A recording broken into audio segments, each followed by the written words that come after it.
नमस्कार, है न्यूज के खास कार्यक्रम में आप सभी का स्वागत है। मैं हूं आपके साथ साधना बत्रा। महागौरी का स्वरूप कैसा है, आज इसी पर बात होगी, क्योंकि नवरात्र का 8वां दिन है। महागौरी की पूजा किस प्रकार से हम करेंगे, पूजा की विधि क्या है और क्या कुछ महत्व है पूजा का। हमारे साथ स्टूडियो में खास मेहमान मौजूद हैं, हमेशा की तरह ज्योतिष आचार्य रंजना राणा जी। रंजना जी, आज नवरात्र का 8वां दिन है जी। महागौरी की पूजा की जाएगी। तमाम जातकों को बताइए कि किस तरह से पूजा की जाएगी और मां का स्वरूप कैसा है। नमस्कार, सब लोगों को नवरात्रि की हार्दिक शुभकामनाएं। आज अष्टमी का दिन है, महागौरी का दिन है। आज का दिन बहुत ही ज़्यादा सुंदर, हम कहते हैं, कहा जाता है कि बहुत ही ज़्यादा इस दिन महागौरी जो है उनकी पूजा अर्चना करने में बहुत ही ज़्यादा आनंद आता है। और इसके पीछे एक छोटी सी कथा जुड़ी हुई है, और वो कथा ऐसे है कि जो महागौरी जो हैं वो एक बेटी के रूप में पर्वतराज हिमालय के यहाँ पर पुत्री के रूप में पैदा हुई थी, और वो बचपन से ही भगवान शिव को अपने पति के रूप में पाना चाहती थी। और हम ये देखते हैं कि वो बचपन से ही उनके लिए जप तप तपस्या करना शुरू कर दिया था उन्होंने। और उन्होंने शिव जी को पति के रूप में पाने के लिए इतनी घोर तपस्या की थी कि उनका जो रंग है वो एकदम काला पड़ गया था, उस पर धूल मिट्टी जम गई थी। मगर इस तपस्या को देखकर शिव जी बहुत ही ज़्यादा प्रसन्न हुए, और उन्होंने जाकर एक तो उनकी जो तपस्या थी, जो उनकी पूजा थी, अर्चना थी, उसको स्वीकार किया, और फिर गंगा जल से जाकर उनको अच्छे से नहला दिया। जैसे ही उन्होंने उनके ऊपर गंगा जल डाला, देखते हैं कि उसकी जितनी मिट्टी है, जितनी गंदगी है, सब धुलने लग जाती है, और अंदर से एकदम गौर के समान रंग निकलना शुरू हो जाता है। और वो इतना वर्ण जो है वो इतना सुंदर, इतना चमकीला निकल के आता है कि उसकी उपमा जो है वो शंख के साथ और उस चंद्रमा के साथ और पुष्प के साथ, सफेद जो पुष्प होता है, कुंद जो फूल होता है, उसके साथ उसकी उपमा की जाती थी। और इसीलिए जो इनका नाम है वो पड़ा महागौरी। तो हम देखते हैं कि इनकी जो इस कथा के बाद हम देखते हैं दुर्गा अष्टमी जो मनाई जाती है, जो इनका 8वां स्वरूप है, वो बहुत ही ज़्यादा देखते हैं महत्वपूर्ण है। और इनकी पूजा अर्चना करने से बहुत ही ज़्यादा हमको लाभ मिलते हैं। जितने भी हमारे संचित पाप हैं वो भी नष्ट हो जाते हैं, और ये हमको पुण्य का दान देती हैं। और हर प्रकार से जितने भी हमारे कष्ट हैं उनका भी निवारण करती हैं, हमको आरोग्यता देती हैं, और हर प्रकार की सिद्धियों की हमको आशीर्वाद देती हैं। इसलिए महागौरी की अर्चना और पूजा इस दिन करने से बहुत ही ज़्यादा हमको लाभ मिलता है। बिल्कुल रंजना जी, आपने सही कहा, क्योंकि महागौरी के स्वरूप की पूजा की जा रही है और देखिए आराधना की जा रही है। आज महागौरी को जिस तरह से याद किया जाता है, और ये भी कहा जाता है कि आज एक दिन सबसे ज्यादा विशेष भी इसलिए माना जाता है क्योंकि हम कंजके भी इसी दिन बिठाते हैं। हालांकि कई जातक अष्टमी के दिन कंजके बिठाते हैं, तो कई जातक जो है नवमी के दिन कंजके बिठाते हैं। दोनों ही दिन का विशेष महत्व भी माना जाता है। बिल्कुल। तो सबसे पहले तमाम जातकों को आप ये बताइए कि आज की जो पूजा है उसका क्या कुछ महत्व है, और महागौरी के स्वरूप को ही आखिरकार इतना पूजा क्यों जाता है, और पूजा की जो विधि है आज की क्या कुछ रहने वाली है। देखिए, महागौरी के रूप को बहुत ही ज़्यादा अच्छे से पूजा जाता है, क्योंकि अगर आप नवरात्रि की पूरी कहानी देखें, एक कहानी की तरह देखें, तो आप देखेंगे कि बचपन से ये जो नारी की पूरी जिंदगी है उसके ऊपर वो दिखाया जाता है कि जो 9 स्वरूप माँ गौरी के हैं, दुर्गा माँ के हैं, वो दिखाए जाते हैं। जैसे कि सबसे पहले जो है वो है शैलपुत्री, एक पुत्री के रूप में है। उसके बाद है ब्रह्मचारिणी, जो कि एक स्टूडेंट लाइफ होती है, उसके लिए दिखाते हैं। उसके बाद वो चंद्रघंटा है, वो शादी होके अपने माथे पर चंद्रमा का अंकित करती हैं, दिखाते हैं कि वो उसने अपने पति का जो स्वरूप है वो अपने माथे पे अंकित किया है। उसके बाद दिखाते हैं कि कुष्मांडा के दिखते हैं कि वो बच्चा पैदा करने के लिए वो रेडी हो गई हैं। और उसके बाद देखते हैं सकंद माता, ताकि दिखाते हैं कि अब वो माता बन गई हैं। उसके बाद हम देखते हैं कि जो इनकी पूजा जैसे होती है वो है कालरात्रि। जो भी उनके अंदर जो भी नकारात्मक ऊर्जा है या आसपास की नकारात्मक ऊर्जाएं हैं, जो इनके अंदर की एनर्जीज हैं, उन सब के अंदर, जैसे कि एक स्त्री की जब बच्चा पैदा होता है, घर का वातावरण होता है, तो उसके अंदर एक जैसे कश्मकश चलती है और वो उसका जैसे सामना करने लगती है, वो दिखाया जाता है। और उसके बाद हम देखते हैं कि जो कात्यायनी माता हैं वो भी हैं, और उसके साथ बाद में आती हैं कालरात्रि माता, जो भी इनकी नेगेटिव एनर्जीज हैं उसका ये विनाश करती हैं। और उसके बाद हम देखते हैं कि आता है महागौरी का रूप, जो हम देखते हैं कि अब वो सक्षम हो गई हैं कि जो भी नकारात्मक ऊर्जाएं हैं उनके आसपास हैं वो सब इनकी खत्म हो जाती हैं और एक वो गौर वर्ण कर वो एक बहुत ही ज़्यादा ऊंची शक्ति बन जाती हैं जिसको बहुत ही ज़्यादा शक्तिदायक माना जाता है। और वो इस मामले में सक्षम हो जाती हैं कि वो अपने आप को भी बहुत ही ज़्यादा सक्षम कर लेती हैं और शक्तिदायक कर लेती हैं और साथ साथ एक प्रेरणा का स्रोत भी बनती है नारी के लिए कि उनको भी अपने अंदर एक शक्ति का स्वरूप पैदा करना चाहिए। और उसके बाद हम देखते हैं कि वो बन जाती है सिद्धिदात्री, और सिद्धिदात्री माता जो है वो औरों की मदद भी करती हैं, लोगों को सिद्धियां देती हैं, लोगों का हर प्रकार से उनकी मदद करके ताकि वो विजयी हों वो दिखाती हैं। तो हम देखते हैं कि जो महागौरी का रूप है वो एक शक्तिदायक रूप है, संपूर्ण शक्ति जो एक नारी के अंदर है वो दर्शाती है। इसलिए हम इस दिन जो छोटी कन्याएं हैं उनको हम बहुत ही ज़्यादा पूजते हैं और यही प्रार्थना करते हैं कि जैसे महागौरी हैं वो उनकी तरह ही हों। महा का मतलब ग्रेटनेस, मतलब कि एक जो हर नारी है, हर एक जो कन्या है उसके अंदर बहुत ही ज़्यादा शक्ति छुपी हुई है। उस शक्ति को उनको अपने जीवन में उभारना चाहिए और आगे बढ़ना चाहिए। तो ये जो हम दुर्गा माँ की पूजा करते हैं जो कि एक नारी की पूरी जीवन कथा दिखाता है और वो एक बचपन से जो ऊंची उम्र में जब वो हो जाती है वो सारी एक कहानी दर्शाता है। तो इसलिए हम देखते हैं महागौरी के दिन जो कि एक कन्या की ग्रेटनेस दिखाई गई है वो हमको उसकी पूजा करनी चाहिए और अर्चना करनी चाहिए और हर कन्या को यही आशीर्वाद भी देना चाहिए कि आप भी महागौरी के जैसे बनिए, वैसे ही अपने अंदर एक शक्ति उत्पन्न कीजिए। और जब ये शक्ति उत्पन्न अपने अंदर करती हैं और हमारे लिए भी हमको आशीर्वाद देकर जाती हैं तो सब लोगों के लिए बहुत ही ज़्यादा अच्छा रहता है और बहुत ही ज़्यादा ऊर्जा और शक्ति उनमें भी होती है और उसी ऊर्जा से जब हमको वो आशीर्वाद देके जाती हैं तो हम लोगों के लिए बहुत ही ज़्यादा उसे अच्छा माना जाता है। बिल्कुल अरुणा जी, देखिए महागौरी बहुत ही इनका जो स्वरूप है वो काफी निराला है और ये भी कहा जाता है कि अष्टमी का दिन है तो सबसे विशेष तरीके से भी लोग जो है वो सेलिब्रेट करते हैं। सुबह से ही जो तमाम जातक हैं जिन्होंने 9 दिन तक फास्ट रखे हैं वो सुबह से ही सजने संवरने के लिए तैयार हो जाती हैं। मंदिरों में भी देखिए घंटियां बजनी शुरू हो जाती हैं और घरों में भी हम देखते हैं क्योंकि जो खेतरी को हम बीजते हैं पहले दिन जिस तरह से हम घट स्थापना करते हैं और ये कहा जाता है कि 8वें और 9वें दिन कई जगह पे विसर्जित भी उसे किया जाता है। तो तमाम तरह की जो तैयारियां जो पहले दिन कर ली जाती हैं, अब आखिरी दिन भी बिल्कुल नजदीक ही है, 8वां दिन है आज और कल जिस तरह से 9वां दिन भी है। तो तमाम जातकों को आप ये बताइए कि जो खेतरी हमने पहले दिन जैसे हमने छोटे छोटे गेहूं के दाने हैं या फिर जौ के जो दाने हैं उसे हमने बीजा था तो हम 9वें दिन क्या उसे विसर्जित कर सकते हैं? और अगर कई जातक नहीं कर पा रहे हैं उसे विसर्जित तो वो क्या कर सकते हैं? और जो भोग लगाने के लिए हम कई बार ऐसा भी होता है कि नारियल का भोग लगाया जाता है और ये कहा जाता है कि अगर उस नारियल को भोग लगा है तो वो टूट जाता है बीच में से, अगर नहीं लगाए तो कई जातकों के मन में ये संशय भी बना रहता है कि माता रानी ने भोग नहीं लगाया है। तो ऐसे में हम क्या कर सकते हैं? देखिए इस दिन जो है बहुत ही ज़्यादा खूबसूरत दिन होता है और इस दिन जितने लोगों ने व्रत उपवास रखे हैं इतने 8 दिन के लिए, आज का दिन उसका वो उद्यापन करते हैं। और उद्यापन करने के लिए सबसे पहले ये होता है कि 9 कन्याओं को अपने घर के अंदर वो आमंत्रित करती हैं और उसके साथ साथ उनके लिए जो उनकी प्रिय वस्तुएं हैं जैसे है पूरी है, आलू है, काले चने हैं, हलवा है या खीर बनाना बहुत ही ज़्यादा अच्छा माना जाता है। कई लोग मालपुए भी बनाते हैं और साथ में दही का रायता जैसे बूंदी का रायता बनाते हैं, तो वो ज़रूर बनाना चाहिए, उससे ही माता रानी की हमको भोग लगाना चाहिए। तो इसमें ऐसा करना चाहिए कि हमको अच्छे से, जैसे कि नॉर्थ ईस्ट में हमारा बाटा होता है लाल, उसके ऊपर अच्छे से सुंदर सी चुनरी बिछाएं, उसके साथ साथ उसके ऊपर माता रानी का चित्र या उनकी प्रतिमा रखें और उसको गंगा जल से हमको अच्छे से छिड़कना चाहिए।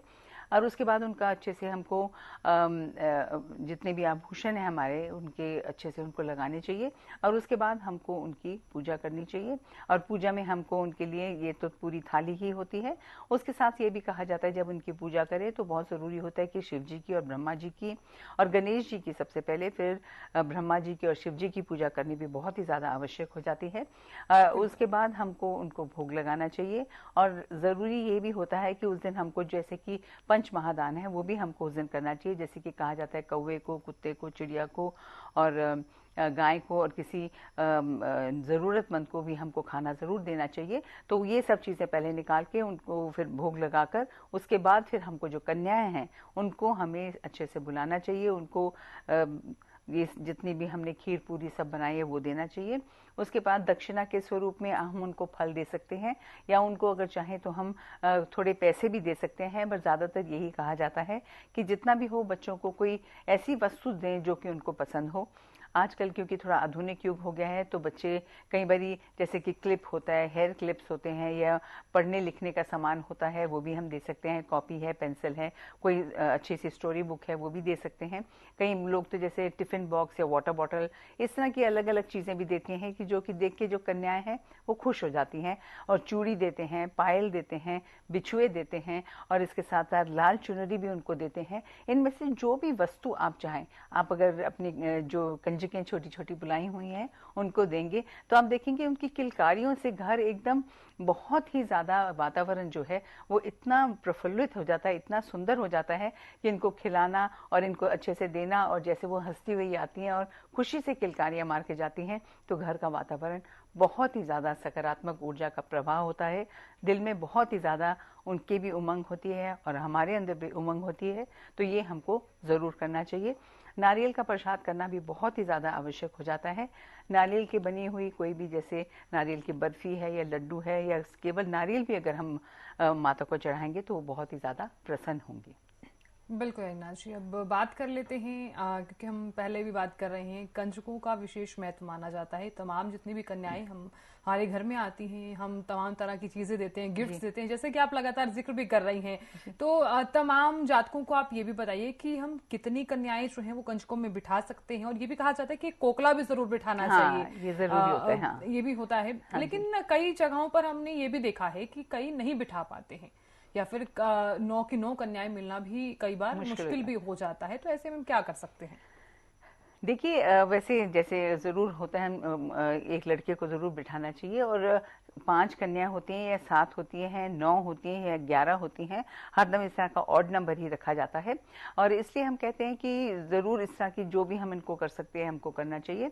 और कई बारी लोग नहीं कर पाते हैं, वो काफ़ी व्यस्त रहते हैं, तो हम उनको यही बोलते हैं कि आप जाकर जो पास वाला मंदिर है वहाँ जाकर आप कुछ ना कुछ उनको दान कर देंगे तो बहुत अच्छा होगा।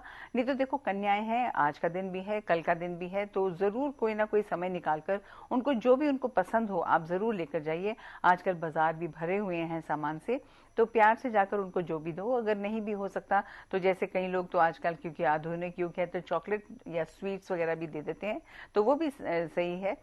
बेसिकली वही देना चाहिए जो कि कन्याओं को पसंद हो। तो इस तरह की कोई भी वस्तु अगर आप दे देंगे तो बहुत अच्छा होगा। लड़का तो देखो एक ज़रूर बिठाना चाहिए, मगर कई बार बच्चों के साथ ज़्यादा भी आ जाते हैं तो हम इनको यही कहते हैं कि भी उनको भी निराश नहीं भेजना चाहिए। उनको ज़रूर आपको जब उनको घर बुलाएं तो आप ज़रूर जैसे कि कन्याओं को करते हैं उनके भी पैर, कन्याओं के जैसे पैर अच्छे से धुलाई करते हैं और उनको बिंदी लगाते हैं और उसके बाद उनको हम लोग मौली बांधते हैं और या चूड़ी देते हैं, तो वो सब उनको करना चाहिए। जो लड़के आते हैं उनको खाली हमें जो भी दान दक्षिणा देनी है वो दे देनी चाहिए। पैर तो खैर सबके ही धोने चाहिए। जो छोटे लड़के होते हैं वो भी एक समान ही होते हैं। और क्योंकि ये कन्याएं हम देखते हैं कि 13 साल के अंदर अंदर जो होती हैं वही कन्या होती हैं, क्योंकि जो गौरी माँ का रूप है ना वो भी हम देखते हैं वो खाली 8 साल की थी तो वही रूप माना जाता है। और ये गौरी माँ जो है एक तो सुंदर भी बहुत है, उनकी जिस तरह हम कहते हैं कि वो भी अपने हाथ में एक में त्रिशूल है, एक में डमरू है और एक में वो वैसे आशीर्वाद भी देकर जाती हैं। तो इसी तरह हमको भी जो हमारे घर में कन्याएं आए उनका हाथ भर के देना चाहिए। हर हाथ में वो खाने की चीज़ भी लेके जाएं वो और कुछ खिलौना भी लेकर जाएं और हम लोग को अच्छे से आशीर्वाद देकर जाएं कि हम भी भरे हमेशा ऐसे ही खुश रहें जैसे कि वो खुशी खुशी हमारे घर आई हैं और जा रही हैं, क्योंकि जो कन्याएं हैं वो माता रानी का ही स्वरूप मानी जाती हैं। बिल्कुल अविनाश जी, देखिए कन्याएं भी माता रानी का स्वरूप तो मानी ही जाती हैं, क्योंकि यही वजह है कि हम 9 स्वरूपों की पूजा भी करते हैं।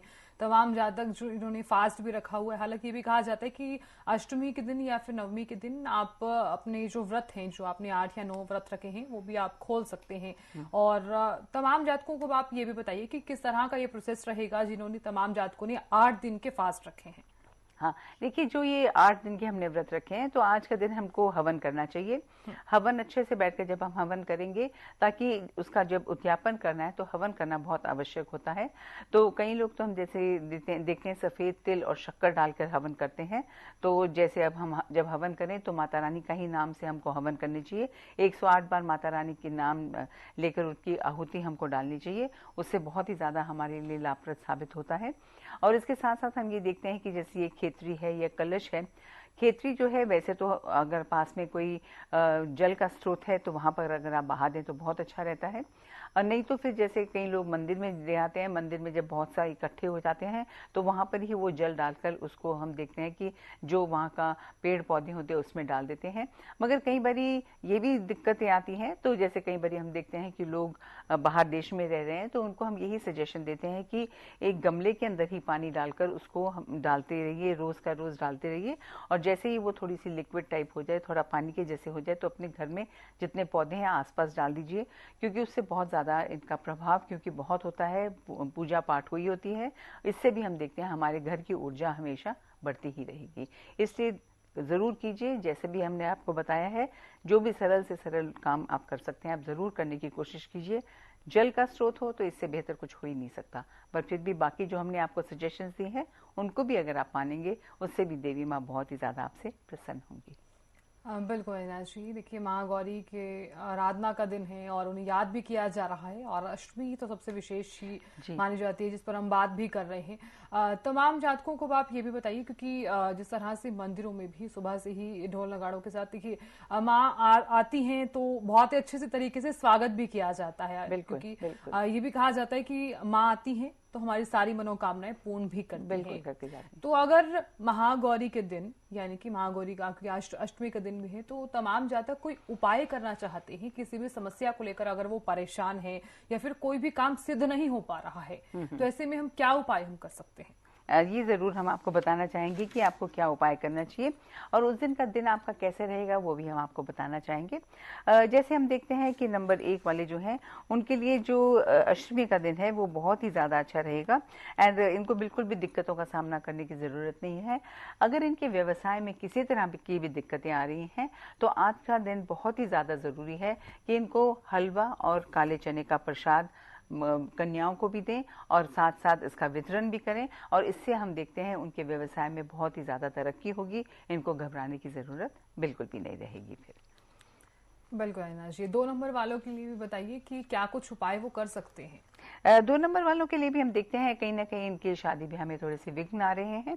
इसके लिए हम इनको यही सजेशन देना चाहते हैं, जैसे कि इनके बच्चे हैं, उनके विवाह में थोड़ा सा डिले हो रहा है, विघ्न आ रहे हैं, तो उनके लिए बहुत जरूरी है कि आज का दिन उनको मंदिर में जाके खीर का भोग लगाना चाहिए दुर्गा माँ को, और जो घर में कन्याएं हैं उनको भी खीर का प्रसाद अवश्य दें।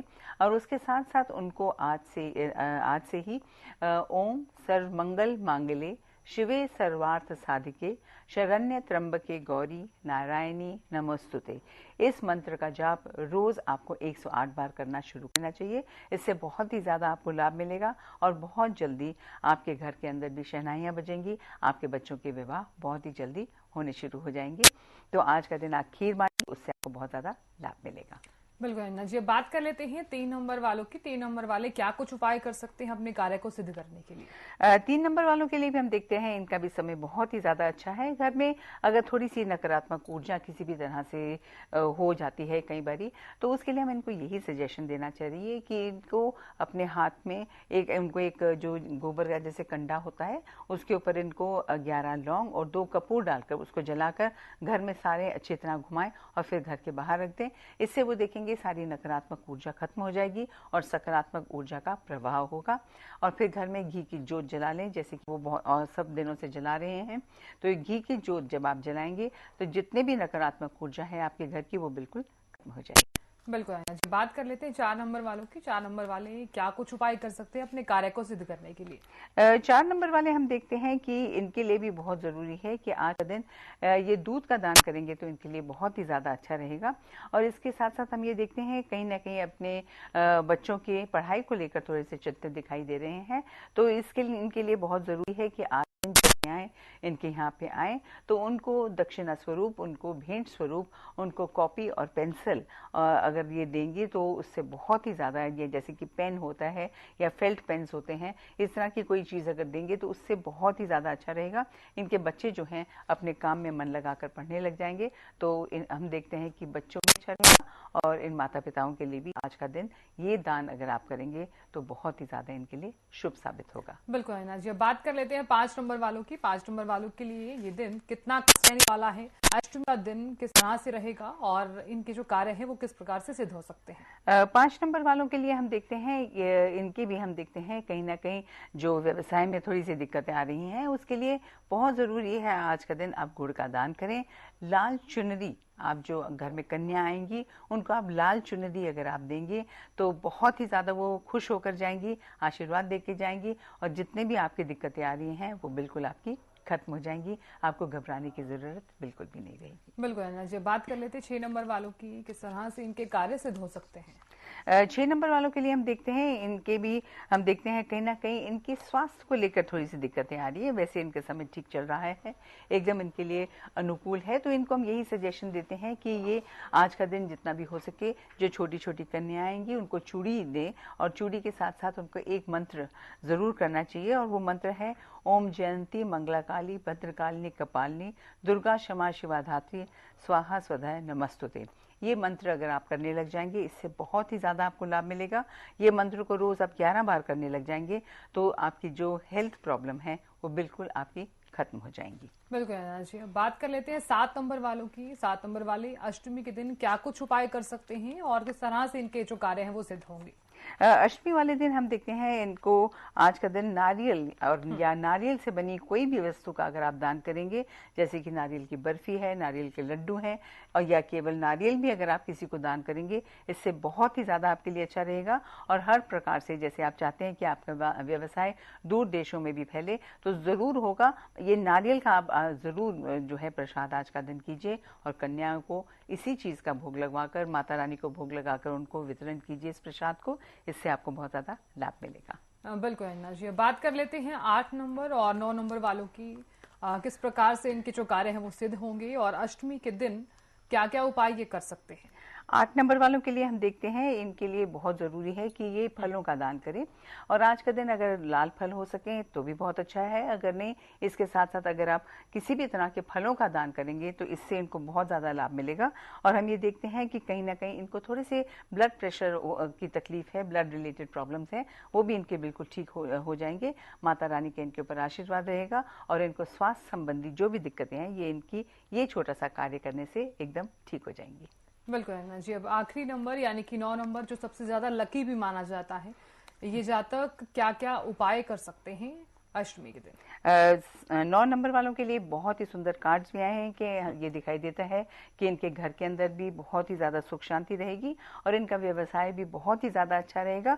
मगर इसको और भी ज़्यादा अच्छा बनाने के लिए बहुत ज़रूरी है कि आज का दिन पीले फूल, पीले फल और इसके साथ साथ पीली चुनरी और चूड़ियाँ ये ज़रूर जो घर में कन्याएं आए उनको दें।